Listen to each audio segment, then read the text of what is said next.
오늘 우리가 함께 읽은 본문 말씀은 바로의 남아 살해 명령이 선포되고 난 이후에 이어지는 새로운 사건의 전개입니다.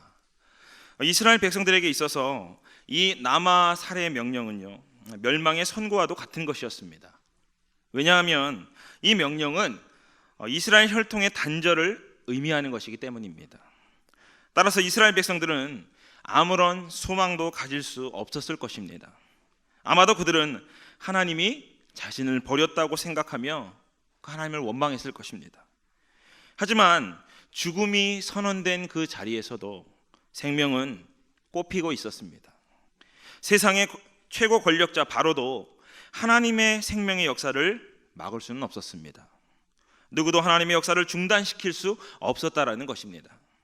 하나님은 여전히 그 백성들 가운데 일하시고 계셨습니다. 사랑하는 여러분, 우리의 인생에 고난이 찾아올 때 우리는 동시에 그 이면에 숨겨져 있는 한 가지 사실을 감지할 수 있어야 합니다. 즉, 고난이 깊어질 때 구원이 가까이 왔음을 느끼게 된다는 것입니다.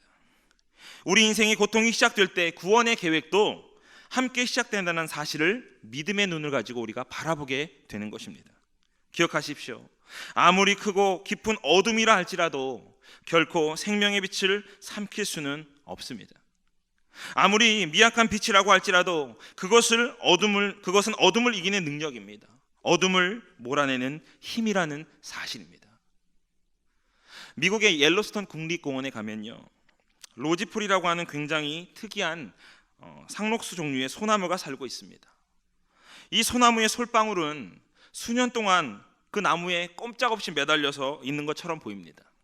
그리고 그 솔방울이 땅에 떨어져도 그 솔방울은 벌어지지 않습니다. 열리지를 않습니다. 이 솔방울이 언제 열려지냐면요, 굉장히 강한 열에 의해서만 이 솔방울이 열려지게 되어 있습니다. 굉장히 특이한 소나무입니다. 그런데 여러분, 하나님께서 이 솔방울을 그렇게 만드신 데는 이유가 있었습니다. 좀 오래된 일이지만 기사를 통해서도 여러분 보시고 아시는 분도 계시겠지만 이 옐로스톤 숲에 굉장히 큰 산불이 일어난 적이 있었습니다. 숲에 불이 나서 공원을 휩쓸고 지나가면 공원에 있던 모든 나무가 거의 다 연소되어지고 힘없이 타들어갈 때가 있었습니다. 산불은 몇 달간 지속되었고요.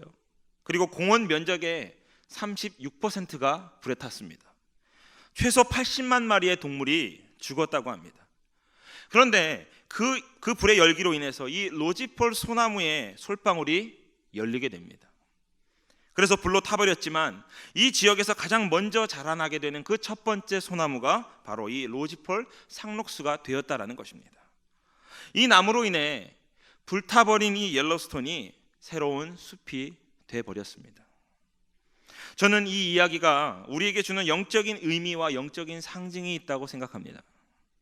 우리에게 고통과 아픔은요, 아무것도 남기지 않은 채 정말 우리의 삶을 다 태우고 소멸시킨 것 같아 보일 때가 있습니다. 우리에게 오로지 남은 것은 절망과 낙심이고 소망을 찾아볼 수 없을 것 같이 느껴지는 때가 있습니다.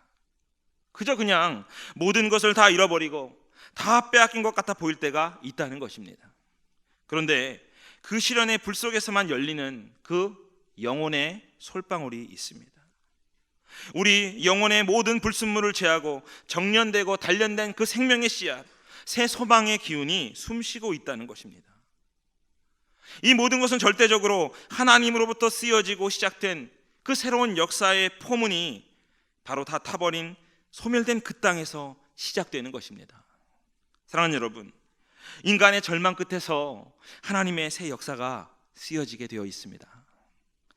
우리의 인생 속에서 때로는 슬픔이 찾아오고 어둠이 찾아오고 무의함과 혼돈과 공허함이 엄습하는 그 순간, 더 이상 내가 할 수 있는 것이 없다고 느껴지는 그 순간, 비로소 하나님의 일들이 시작되는 새 역사의 장이 쓰여진다는 사실입니다.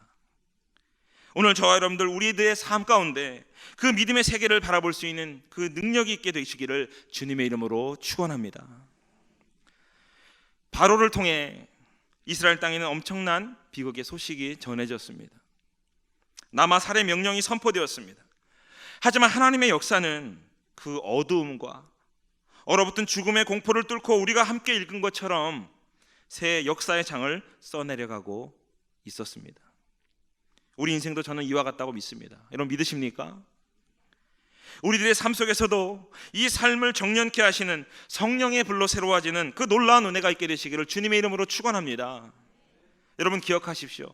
다 태운다고 할지라도 하나님께서 우리 가운데 새 역사를 쓰시기 때문에 괜찮습니다. 그 순간 하나님이 인간의 소망이 아닌 하나님으로부터 시작되는 그 새 소망의 문을 열게 하실 것이기 때문입니다. 그것을 꿈꾸는 여러분들 되시기를 주님의 이름으로 축원합니다. 새로운 도전의 세계, 새로운 믿음의 세계가 여러분 인생 가운데 열려지게 될 것입니다. 그렇다면 오늘 말씀을 통해 정말 새로운 역사를 써내려 가시는 그 하나님의 손길을 통해 하나님께서는 우리가 무엇을 깨닫기를 원하실까요? 오늘 말씀을 통해 함께 은혜를 나누고자 합니다. 첫 번째로 하나님의 역사하심을 통해 우리가 깨달아야 할 것은 이것입니다. 두려움의 삶이 아닌 의탁하는 삶을 살기를 우리 하나님께서는 원하십니다. 우리 본문 3절의 말씀인데요, 우리 다 함께 읽도록 하겠습니다. 3절입니다. 시작. 더 숨길 수 없게 되매 그를 위하여 갈대 상자를 가져다가 역청과 나무 진을 칠하고 아기를 거기 담아 나일 강가 갈대 사이에 두고.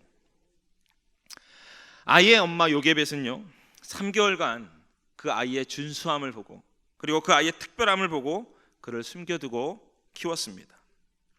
그런데 이제 한계에 다다르게 됩니다.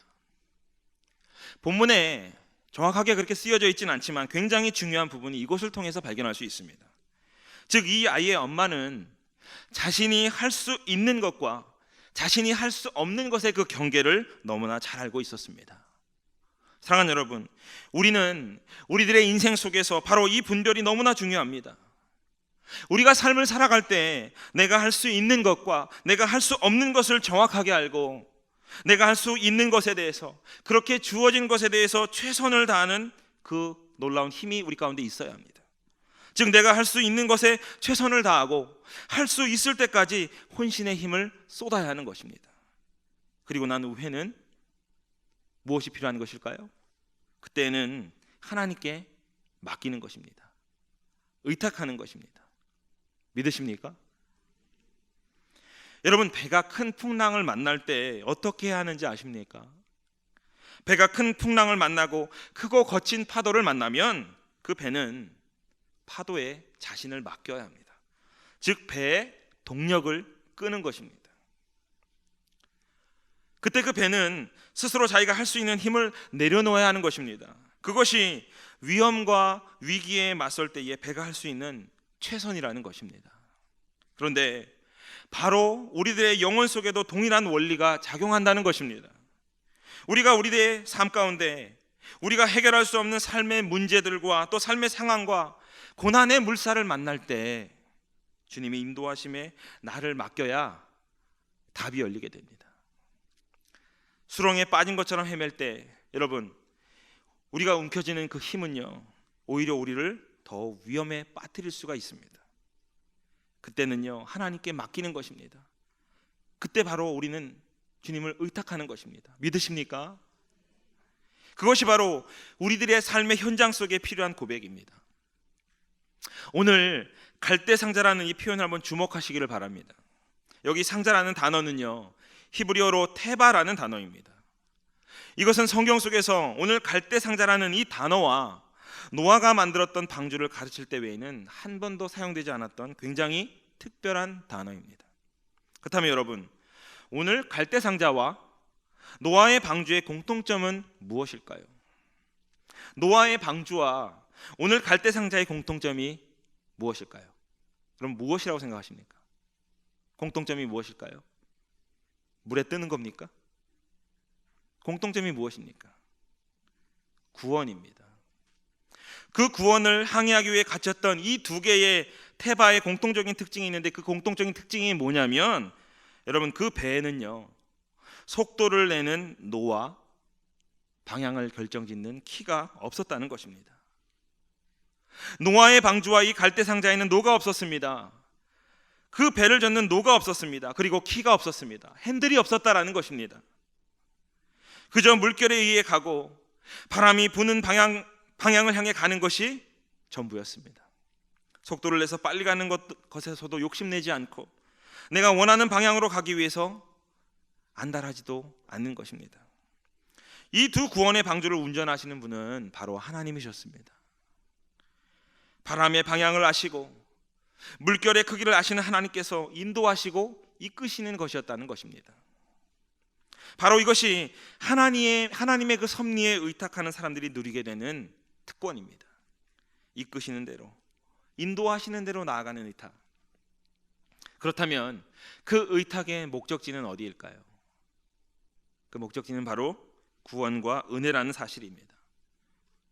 바로 여러분의 인생 속에 우리가 하나님의 인도하심과 하나님의 이끄심이 우리 자신과 우리 영혼을 맡겨드리고 우리가 의탁할 때 여러분이 도달하게 되는 영혼의 목적지가 하나님이 인도하시는 구원의 자리요 은혜의 자리가 되시기를 주님의 이름으로 축원합니다. 오늘 이들이 물길 위에 올려둔 이 갈대 상자는 눈물과 아픔의 상징이자 고통의 상징이었습니다. 동일하게 오늘 이곳에서 예배드리는 여러분들의 인생 속에서도 남들에게는 차마 말할 수 없는 절망과 아픔의 그 갈대 상자를 나름 여러분들 자신 속의 인생 속에 가지고 있을 줄로 압니다. 그러나 하나님의 섭리에 의탁하여 우리가 그것을 믿음으로 흘려보낼 때에 우리 인생의 방향과 우리 인생의 목적과 그 뜻을 아시는 우리 하나님께서 그 길을 인도하시고 지도하시고 놀라운 은혜와 구원을 베풀어 주실 줄로 믿습니다. 자, 여러분들 우리 모두가 그 경이로운 경험을 하는 은혜가 있게 되기를 주님의 이름으로 축원합니다. 여러분들의 그 영적인 이미지 속에 그 그림이 있게 되실 수 있기를 간절히 소원합니다. 오늘 하나님의 그 섭리의 바다 위에 여러분들 스스로 해결할 수 없었던, 이제 내 인생의 한계에 다다라서 나의 능력과 나의 지혜로 어찌할 수 없었던 그 인생의 수많은 난제와 장벽과 문제들을 하나님께 의탁하여 맡겨드리고 하나님이 이끄시는 그대로 나아갈 수 있는 그 놀라운 은혜, 새 시작이 있게 되시기를 주님의 이름으로 축원합니다. 여러분, 바다를 가만히 보면요, 단 한 번의 물결도 또 같은 것을 본 적이 없습니다.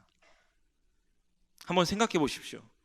한 번의 파도가 해안가로 밀려오고 또 두 번째 파도가 밀려들고 그리고 세 번째 파도가 밀려드는 것을 보면 어느 것 하나 같은 모양 또 같은 크기가 하나도 없습니다. 저는 이것이 하나님의 그 성실하심을 상징한다고 생각합니다. 바다에 한번 일으키는 파도의 모양도 하나님이 정하시고 조성하십니다. 바다의 파도도 매번 다르게 조성하시고 해안가로 불러들이시는 분이십니다. 그러한 하나님께서 우리의 인생이 하나님의 놀라운 은혜 속에서, 하나님의 놀라운 섭리 속에서 매일 우리에게 주어지는 하나님의 은혜 또한 이러한 줄로 믿습니다. 아침마다 새롭고 새로운 성실하신 하나님의 그 사랑, 그것이 우리를 향한 하나님의 사랑이라는 것입니다. 그것이 우리를 향해 준비하신 하나님의 은혜의 물결인 줄로 믿습니다. 그 사랑에 여러분들의 인생을 의탁하여 드리십시오. 두려움 없이 여러분들을 맡겨 드리십시오. 그 하나님의 사랑이 여러분들을 지키실 것입니다. 이 사랑의 축복과 이 마음을 담아서 우리가 함께 좀 믿음으로 선포했으면 좋겠는데요. 이렇게 한번 선포해 볼까요? 우리 옆에 분들에게 이렇게 하는 것입니다. 하나님의 사랑이 당신을 지키실 것입니다. 우리 한번 그렇게 한번 선포하겠습니다. 하나님의 사랑이 당신을 지키실 것입니다. 예. 그리고 이제 여러분 자신에게도 한번 선포하세요. 하나님의 사랑이 나를 지키실 것입니다. 하나님의 사랑이, 할렐루야. 그렇다면 여러분, 우리가 한 가지 짚고 넘어가야 할 문제가 있습니다. 그것은 자포자기하는 사람들이 더 이상 자신이 할 수 있는 것들이 없어서 손을 놓게 되는 것과, 그리고 의탁하는 사람들, 이 의탁하는 사람들이 내가 붙들었던 문제를 내려놓는 것과 과연 이 두 가지 사이에는 어떤 차이가 있을까요? 이것입니다. 내가 이제 더 이상 할 것이 없습니다. 그리고 내려놨어요. 그런데 이게 포기인지 의탁인지 이것을 어떻게 분별해야 할까요? 사랑하는 여러분, 의탁하는 것과 포기하는 것에 가장 큰 차이가 있다면 그것은 바로 시선에 있습니다. 우리 본문 4절을 함께 낭송하도록 하겠습니다. 우리 본문 4절입니다. 시작. 그의 누이가 어떻게 되는지를 알려고 멀리 섰더니. 지금 하나님의 섭리 속에 자신의 삶을 의탁한 사람들의 시선이 어떠한지를 보여주는 장면입니다. 만일 이것이 그저 절망적이고 어려운 상황 속에서 이제 내가 더 이상 감당할 수 없는 문제를 내려놓는 것 정도라면 여러분, 그들은 더 이상 기대할 것이 없어서 아픈 가슴을 보듬고 돌아갔을 것입니다. 여러분, 그렇지 않습니까? 여러분들의 삶의 문제들이 너무나 버겁고 더 이상 답이 보이지 않아서 하나님 포기하겠습니다, 기법합니다 라고 할 때, 그때는 더 이상 이 지긋지긋한 문제를 생각하지 않을 것입니다. 정말로 포기했다고 할 때 여러분들은 뒤를 돌아보시나요? 아니요, 결코 그렇지 않습니다. 짝사랑했던 사람을 정말로 포기했다면 그때부터는 다른 이성을 찾아 나설 것입니다. 결코 뒤돌아보지 않습니다. 생각했던 진로의 방향이 바뀌거나 취업을 포기한 후에는 다른 일을 찾게 될 것입니다. 즉 그의 시선은 지금까지 머물렀던 그 자리가 아닌 새로운 곳으로 옮겨지는 것을 우리는 보게 됩니다. 더 이상 그 문제에 머물러 있지 않다는 것입니다. 그런데 오늘 본문에 나오는 이 아이의 누나의 행동을 한번 보십시오. 이 누나의 이름은 미리암입니다. 그녀는 멀찌감치 서서 어떻게 될지를 지켜보고 있었습니다. 무엇을 지켜보고 있었을까요? 무엇을 주목하고 있었을까요? 무엇을 바라보고 있었을까요? 그것은 바로 하나님께서 행하신 일들이었습니다. 이제 하나님께서 어떠한 일을 내게 행하시는지 내가 보리라. 그것을 바라보고 그것을 기대하고 그것을 주목했던 것입니다. 그렇습니다. 우리가 하나님의 역사를 통해서 깨달아야 하는 그 두 번째는 주님께 시선을 고정하며 인생의 주도권을 맡기는 삶이라는 것을 기억하시기를 바랍니다. 하나님께 자신의 문제와 삶을 의탁한 사람들은 그것을 포기한 것이 아닙니다. 던져버린 것이 아닙니다. 그저 내려놨다라고 말하는 것이 아닙니다. 바로 그것은 내 인생의 주도권을 하나님께 드린 것입니다. 그래서 이제 그들은 하나님께서 어떻게 하실 것인지를 주목하여 바라보게 됩니다. 기대하고 기다리게 됩니다. 만약 여러분이 여러분의 삶 속에서 나는 어떤 문제를 하나님께 의탁했다라고 말한다면, 여러분의 삶을 하나님께 맡겨드렸다라고 말한다면 그 의탁에는 반드시 이 믿음의 시선이 동반되어야 합니다. 하나님이 행하실 일들을 기대하고 기다리고 바라보는 것입니다. 그냥 휙 던져놓고 돌아보는 것이 아닙니다. 돌아서는 것이 아닙니다. 지속적으로 계속적으로 하나님이 행하실 그 일들을 향해 기대하고 바라보고 갈망하고 고대하는 것입니다. 우리 모두에게 그 믿음의 시선과 소망의 충만함이 있게 되시기를 주님의 이름으로 축원합니다. 포기한 사람이 되는 것이 아니라 의탁하는 사람의 길을 걸어가십시오. 하나님께서 여러분들의 인생을 새롭게 인도하실 것입니다. 우리 본문 5절과 6절 말씀 다 함께 합독해 보도록 하겠습니다. 5절입니다. 시작. 바로의 딸이 목욕하러 나일 강으로 내려오고 시녀들은 나일 강가를 거닐 때에 그가 갈대 사이에 상자를 보고 시녀를 보내어 가져다가 열고 그 아기를 보니 아기가 우는지라. 그가 그를 불쌍히 여겨 이르되 이는 히브리 사람의 아기로다. 지금 계속해서 중요한 이야기들이 연속적으로 이야기되고 있습니다. 그때 마침 바로의 딸이 나일강으로 상자를 보고 열어보니 울고 있는 아이가 있었다. 여러분, 이것은 너무나 기가 막힌 타이밍과 조합을 우리에게 보여주고 있는 것입니다. 이 조합과 이 타이밍은 무엇을 말해주는 것일까요? 우리는 이것을 하나님의 섭리라고 이야기합니다.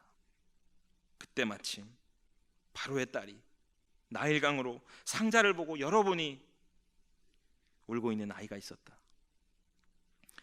히브리 원문을 보면 이 와우 계속법이 계속 사용되고 있는데요, 상자를 열자마자 아이가 울기 시작했다라고 표현하고 있고요, 그리고 아이가 울자 공주의 마음에 긍휼이 일어났다라고 표현합니다. 그런데 참 아이러니하지 않습니까? 오늘 이 아이는 왜 한계 상황을 맞고 이 나일강에 버려졌었죠? 왜 버려졌습니까?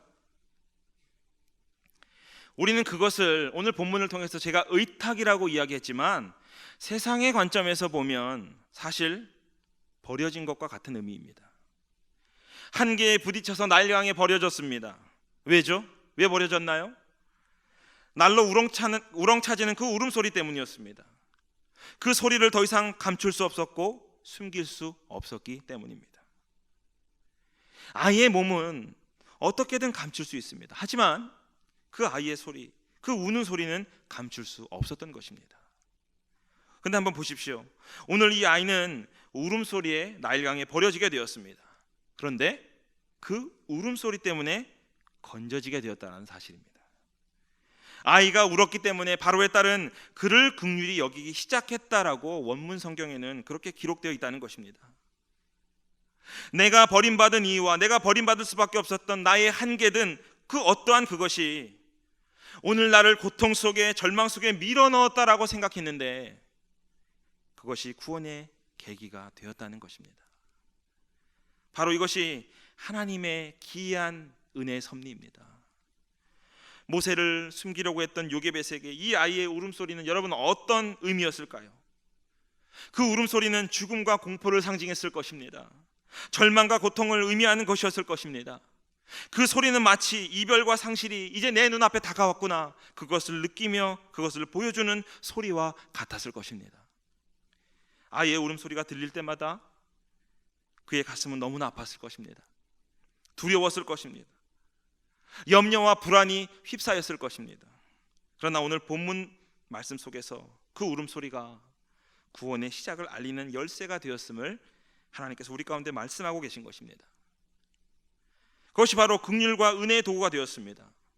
사랑하는 여러분, 오늘 여러분들의 삶 속에서도 여러분들이 한계를 결정짓게 하는 어떠한 고통의 이유와 또 절망과 상실과 그 눈물의 울음소리가 있을 것이라고 생각합니다. 혼돈의 씨앗이 있을 것입니다. 공허와 두려움과 염려가 있을 것입니다. 여러분의 장래를 생각했을 때든 여러분의 과거를 돌아봤을 때든 여러분들에게 남겨지는 이 눈물의 울음소리가 분명히 있을 것입니다. 그것이 어떠한 이유이든, 태어날 때부터 안고 있는 문제이든, 살아온 환경 속에서 주어진 문제이든, 때론 그것 때문에 여러분들이 버림받을 수도 있고 고통을 당하고 또 상처를 받고 상실과 절망과 또 두려움과 그 염려를 보았을지도 모릅니다. 그러나 여러분, 악을 선으로 바꾸시는 우리 하나님께서 오늘 우리의 인생 속의 모든 고통의 울음소리를 은총의 소리로 바꾸어 주실 줄로 믿습니다. 믿으십니까? 시편 30편 11절은 우리에게 이렇게 말씀합니다. 주께서 나의 슬픔이 변하여 내게 춤이 되게 하시며 나의 베옷을 벗기고 기쁨으로 띠띠우셨나이다. 할렐루야. 오늘 저 여러분들의 인생 가운데 이 놀라운 영적인 반전이 있게 되시기를 주님의 이름으로 축원합니다. 하나님의 은총의 손길 속에서, 그 섭리의 손길 속에서 오늘 내게 주어진 이 불행의 씨앗과 같았던 그 모든 것들이 은총의 씨앗으로 변모되어지고 변화되는 그 놀라운 은혜, 그 은혜를 사모하십시오. 여러분 안에 어떤 열등감과 애통감을 느끼게 하는 그 가시와 같은 그것을 하나님은 오늘 축복의 씨앗으로 바꾸어 주시고 구원의 통로로 사용해 주실 줄로 믿습니다. 오늘 이 상자는 또 가장 위험한 것으로 흘러들어간 것 같이 보입니다. 그렇지 않습니까? 죽음을 선언한 곳으로 가고 있었습니다. 절망과 어둠의 그림자를 짙게 만들었던 그 바로의 궁을 향해 가고 있었습니다. 인간의 판단으로 봤을 때 정말 위험한 일이었습니다. 위협적이었고 더 어두운 일들 속으로, 더 악화된 상황 속으로 진전되어 가는 것처럼 보입니다. 하지만 놀라우신 하나님께서는 이 상황 속에서 반전의 문을 준비하고 계셨던 것입니다. 모세의 생명을 위협했던 그 바로의 턱 밑에서 모세가 자라갑니다. 가장 위험해 보이는 곳에서 가장 안전하게 보호를 받습니다. 이것이 하나님의 기이한 섭리입니다. 우리들의 삶 가운데서도 하나님의 은총의 손길을 바라보는 이 소망의 기대가 있게 되시기를 주님의 이름으로 축원합니다. 주님의 구원의 손길을 여러분 소망하십시오. 하나님께서는 우리들의 인생의 재료가 어떠하든, 과거의 사건과 과거의 경험이 어떠하든, 우리들의 인생의 자원이 어떠하든 그 모든 것을 기적의 재료로 사용하실 것입니다. 여러분 믿으십니까? 하나님이 계획하시고 하나님이 뜻을 세우시면 가장 위험천만한 그곳이 가장 평강이 넘치는, 어둠의 괴계가 손댈 수 없는 평강의 장소가 된다는 사실을 꼭 기억하시기를 바랍니다. 오늘 저 여러분 안에 잠재되어 있는 이 모든 두려움이 이 믿음의 고백과 하나님이 행하신 놀라운 일들 속에서 무너지는 은혜가 있게 되시기를 주님의 이름으로 축원합니다. 마지막 세 번째입니다. 하나님께서 행하신 일들을 신뢰하며 온전한 믿음으로 서기를 원하십니다. 우리 본문 7절인데 우리 함께 합독하도록 하겠습니다. 7절입니다. 시작. 그의 누이가 바로의 딸에게 이르되 내가 가서 당신을 위하여 히브리 여인 중에서 유모를 불러다가 이 아기에게 젖을 먹이게 하리이까. 하나님께 의탁하고 그 행하신 일들을 기대하며 주목하고 있던 이 미리암이 바로의 공주를 통해 역사하시는 그 하나님의 섭리와 그 계획에 감탄하면서 아주 즉각적으로 지금 준비된 답을 제시합니다. 어떻게 이야기하죠? 제가 가서 이 아이에게 젖을 먹일 히브리 여자를 데리고 올까요? 지금 이렇게 제안을 합니다. 사랑하는 여러분, 하나님 앞에 자신의 삶을 의탁하고 믿음의 시선으로 하나님의 때를 바라보는 이 사람들은 하나님이 주신 기회를 결코 놓치는 법이 없습니다. 만약에 이때 미리암이 굉장히 머뭇거리거나 굉장히 망설였다면, 즉 그에게 답이 없었다면 아마 바로의 공주도 방법이 없었을 것입니다. 이것이 바로 우리가 하나님을 주목해야 하는 이유입니다. 평소에 하나님 앞에 지속적으로 그 마음의 소망을 가지고 기도한 사람은요, 우리가 단추를 콕 누르는 즉시 답이 나옵니다. 왜죠? 그것을 너무나 열망하고 하나님 앞에 고대하고 기대하고 있기 때문에 제가 무엇을 위해 기도해 드리기를 원하십니까? 라고 물으면 그 질문 앞에 아마 간절한 대답이 흘러나올 것입니다. 동일하게 하나님께 의탁하는 사람들은 믿음의 시선 속에서 하나님을 주목하게 됩니다.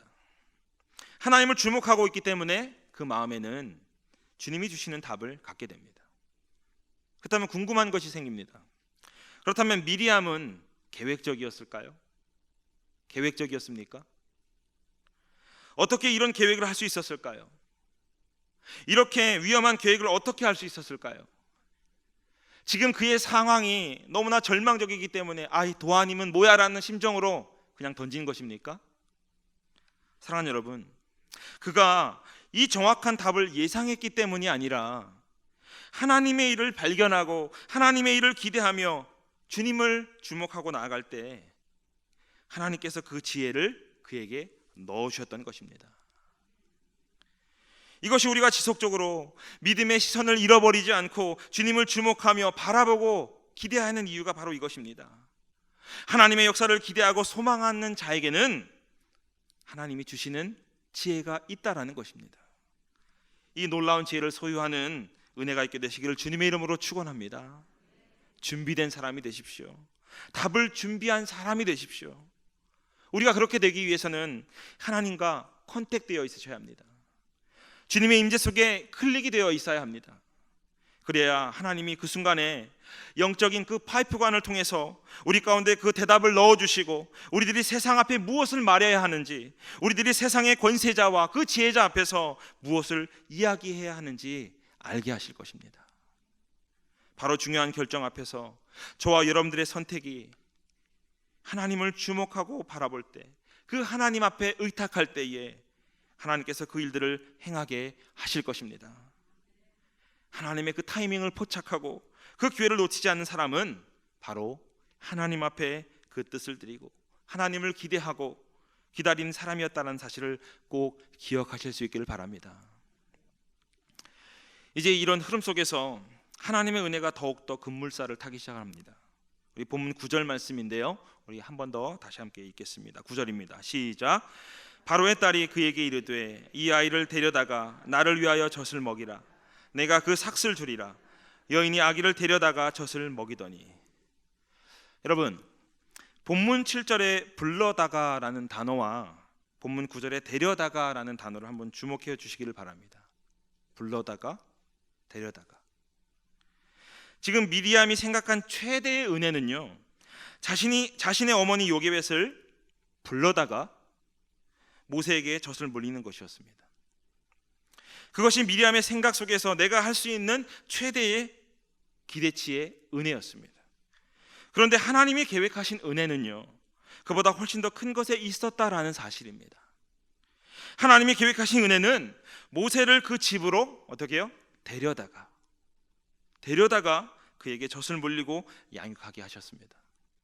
게다가 대가를 받았습니다. 즉 바로 공주의 월급을 받았다는 것입니다. 자기 아이를 죽음에서 건져낸 것도 은혜인데, 자신의 아이를 집에 데려다가 양육하게 된 사실도 정말 놀라운 은혜인데, 그것이 다가 아니었다는 것입니다. 자기 아들을 키우면서 엄마가 월급을 받습니다.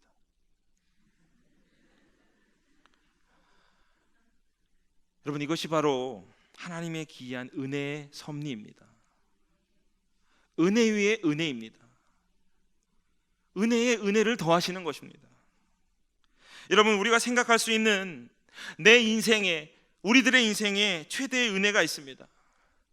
우리는 그것마저도 우리가 인간의 제한된 생각으로 한계를 짓습니다. 이 정도만 해결되면 정말 숨통이 트일 텐데, 이 정도만 해결된다면, 이 문만 열린다면 더 이상 바랄 것이 없다, 이렇게 생각을 합니다. 그리고 그 기준에 맞춰서 기도합니다. 그러나 하나님께서는 우리가 생각하지도 못한 그 너머의 은혜를 예비하고 계신다라는 사실입니다. 바로 은혜 위에 은혜입니다. 은혜 위에 그 은혜를 더하시는 것입니다. 여러분들의 인생 가운데 이 예비된 은혜가 있게 되시기를 주님의 이름으로 축원합니다. 겹겹이 쌓여있는 은혜가 주어지게 되기를 주님의 이름으로 축복합니다. 이것이 은혜인 줄 알았는데 더 큰 은혜가 기다리고 있습니다. 이 은혜 위에 발을 내가 디뎠는데 하나님의 놀라우신 은혜의 새로운 장이 펼쳐지는 것을 보게 되는 것입니다. 정말 그 일들을 기대하십니까? 기대하십니까? 이스라엘 백성들이 광야 생활에서 불과 얼마 되지 않는 길에 있었던 그 가나안 땅에 들어가기 위해 40년을 배회하게 됩니다. 여러분, 그 이유가 무엇이었죠? 우리가 아는 대로 불순종 때문이었습니다. 그런데 그 불순종이 왜 40년의 기간을 머물게 했을까요? 왜 40년입니까? 다른 게 아니었습니다. 하나님은요, 굉장히 마음이 어려우셨습니다. 그래서 아브라함으로 시작된 그 백성과의 언약을 정말 파기하고, 모세야, 내가 너로부터 다시 내 언약을 세우는 것은 어떻겠니? 라고 말씀하십니다. 하나님의 마음의 고통이 얼마나 극심했는지를 보여주는 장면입니다. 그때 모세가 중보합니다. 그래서 차선책으로 하나님의 대안의 방법은 불신앙의 고백과 또 하나님을 신뢰하지 않았던 이 낙심했던 자들이 광야에서, 광야 1세대들이 다 죽기까지를 기다리셨던 것입니다. 광야 2세대들이 일어섬과 동시에 하나님께서는 그 역사의 새 장을 쓰기 시작하십니다. 사랑하는 여러분, 우리의 삶 속에 새 역사가 언제 시작됐는지 아십니까? 불신앙의 뿌리들이, 그 쓴 뿌리들이 도려내지고 이 모든 잔재들이 파기되고 소멸되고 견고한 진이 회파되어지는 그때에 하나님의 역사가 시작되는 것입니다. 어떠한 믿음을 고백하기를 원하십니까? 완전한 믿음으로 하나님 앞에 나아가십시오. 온전한 믿음을 주님 앞에 드리십시오. 바로 이 믿음은 나를 바라보는 것이 아닌 믿음의 주에 온전히 하시는 그 예수를 바라볼 때 하나님께서 우리들을 그 길로 인도하실 것입니다. 인간의 지혜로는 상상이 되지 않는 이 놀라운 하나님의 계획과 섭리와 은혜 속에서 은혜 위에 은혜를 더하시는 하나님의 놀라운 이 은총이 3500년 전 이 이스라엘의 역사에서만 존재하는 것이 아니라 오늘을 살아가는 여러분들의 삶 속에서도 존재해야만 하는 것입니다. 믿으십니까? 오늘 본문에는요, 하나님이라는 단어가 한 번도 나오지 않습니다. 지륵 같은 어두운 현실 속에 하나님의 존재는 부재하는 것 같이 느껴졌던 것입니다. 우리는 이러한 상황을 만나면 하나님은 도대체 무엇을 하시는 걸까? 하나님은 도대체 무엇을 하시는 거야? 하나님의 개입이 느껴지지 않고 그분은 침묵하고 숨어 계시는 것 같이 보일 때가 있습니다. 우리의 고통을 방관하시고 우리의 아픔에 무관심해 보이시기까지 합니다. 그래서 우리는 하나님의 사랑을 오해하게 되고 의심하게 됩니다. 그래서 많은 사람들의 그 마음의 뚜껑을 한번 우리가 열어보면 하나님에 대한 굉장히 서운한 감정을 가지고 있습니다. 이 감정이 깊어지면서 그 마음을 이기지 못하고 하나님과의 관계의 문을 닫을 때가 있습니다. 여러분이 기대한 상황과 환경이 인생 속에 주어지지 않을 때 여러분이 가장 먼저 의심하게 되는 것은 하나님의 임재인가 부재인가, 하나님께서 역사하시는가 역사하시지 않는가, 하나님께서 나를 사랑하시는가 사랑하시지 않는가 하는 이 문제로 다가가게 됩니다. 그러나 여러분, 오늘 말씀을 통해 우리가 분명하게 깨닫는 것이 있다면 하나님은 신실하시기 때문에 그분의 일을 행하고 계셨다는 사실입니다. 그는 보이지 않아도 우리의 세계를 만들고 계신 분이셨습니다. 겹겹이 쌓여있는 그 은혜를 예비하시고 은혜 위에 은혜를 더하시는 분이셨습니다. 이 시간 저와 여러분들의 인생이 그분 손안에 있게 되시길 주님의 이름으로 축원합니다. 사랑하는 늘사랑 믿음의 성도 여러분, 우리에게 필요한 것이 무엇일까요? 그것은 바로 하나님의 그 은총의 섭리를 신뢰하며 그 은혜의 물결 속에서 우리의 모든 인생을 맡겨드리는 것입니다. 그때 우리는 비로소 자유를 경험하고 그때 우리는 평강을 누리게 될 것입니다. 인생의 속도를 높이는 그 노를 거두시기를 바랍니다. 인생의 방향을 결정할 그 키를 내려놓으실 수 있기를 바랍니다. 오직 주권적인 하나님의 은총의 섭리를 따라 그 길로 인도함 받고 그곳에 도달하는 저와 여러분들 되실 수 있기를 주님의 이름으로 축원합니다. 주님께 주도권을 드리십시오. 그래야 하나님의 개입이 시작되는 것입니다. 주님께 맡겨드리십시오. 그때에 하나님께서 여러분들의 인생 가운데 섭리의 은총을 부어주실 것입니다.